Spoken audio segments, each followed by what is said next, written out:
Bienvenue dans notre émission Levez vos yeux en haut. Aujourd'hui, le titre de la méditation est « Davantage qu'un prophète ». Fils de l'homme, je t'établis comme sentinelle sur la maison d'Israël. Tu écouteras la parole qui sortira de ma bouche et tu les avertiras de ma part. Ézéchiel 3, verset 17. La nuit dernière, en vision, je me tenais devant une assemblée de nos membres, rendant un témoignage décisif sur la vérité présente et notre devoir présent. Après le discours, beaucoup se pressèrent autour de moi, me posant des questions.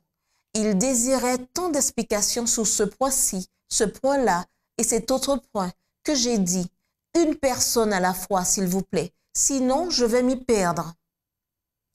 Puis, je fis appel à eux en disant, « Depuis des années, vous avez reçu de nombreuses preuves que le Seigneur m'a donné une tâche à accomplir. Ces preuves pourraient difficilement être plus concluantes qu'elles ne le sont. Écarterez-vous toutes ces preuves comme une toile d'araignée à la suggestion d'un homme incrédule? Ce qui me brise le cœur, c'est que beaucoup parmi ceux qui sont maintenant troublés et tentés ont joui d'une abondance de preuves et ils ont eu l'occasion de réfléchir, de prier, de comprendre. Pourtant, ils ne discernent pas la nature des sophismes qui sont présentés pour les influencer à rejeter les avertissements que Dieu a donnés pour les sauver des tromperies de ces derniers jours. Certains ont broché sur le fait que j'ai déclaré ne pas être prophète et ils ont demandé « Pourquoi ?»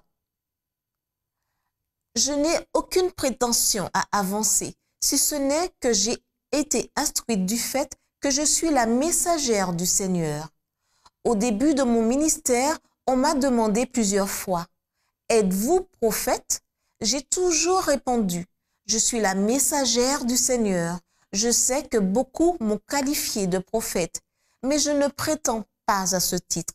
Mon Sauveur a déclaré que j'étais sa messagère. Ton travail, m'a-t-il informé, est de transmettre ma parole.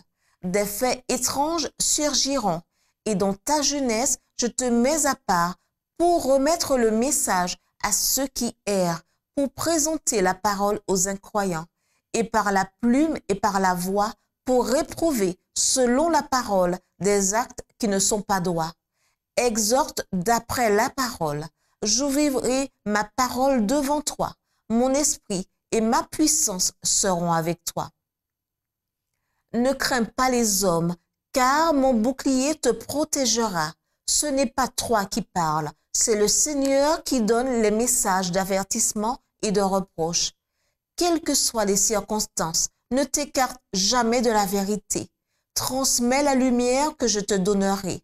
Les messages pour ces derniers jours seront écrits dans des livres et ils se dresseront immortalisés afin de témoigner contre ceux qui se sont autrefois réjouis dans la lumière, mais qui ont été conduits à y renoncer par des influences trompeuses du malin.